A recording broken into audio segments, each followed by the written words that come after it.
My honorable friend Sri Krishna Reddy pointed out that our balance of payments was most unfavorable with Germany.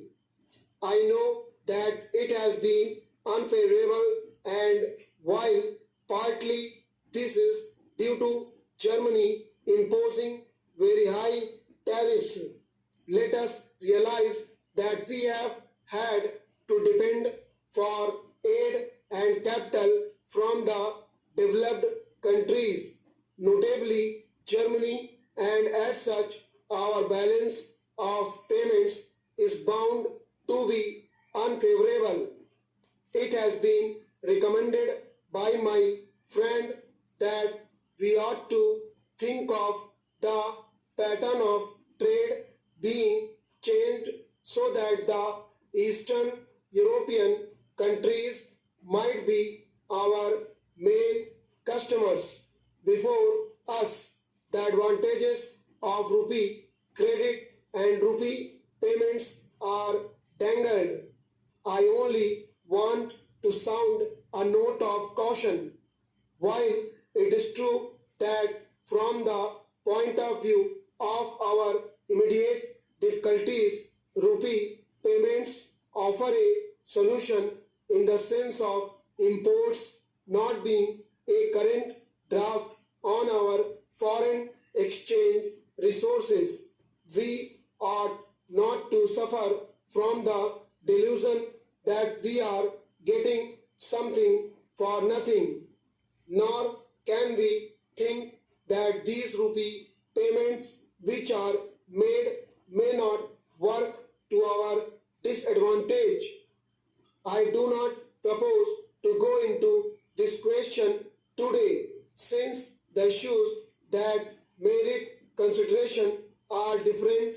I hope that Parliament will have an opportunity of discussing the whole scheme of rupee payments on some other occasion, so that we might have an opportunity of weighing the advantages and disadvantages of such rupee payments.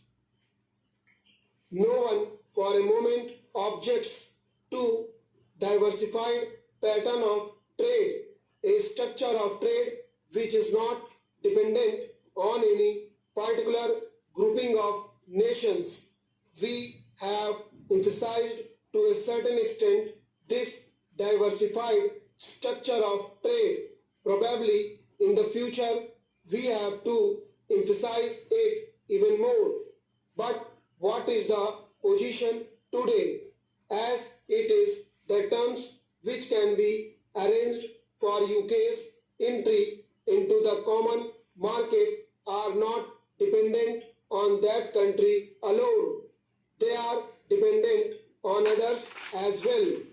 This is the position which we face. We should now find out how best we can line with this situation.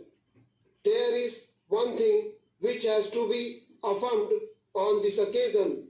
I hope Parliament will affirm it, because there is a danger of overlooking it to the extent that we suffer by the new groupings in Europe. The moral responsibility of those countries to compensate us is all the greater. This would be in conformity with the trend of modern things. In a modern welfare state, if an individual derives a benefit and others suffer injury, there is a principle of compensation or repartition that comes into operation in such a case. Stop.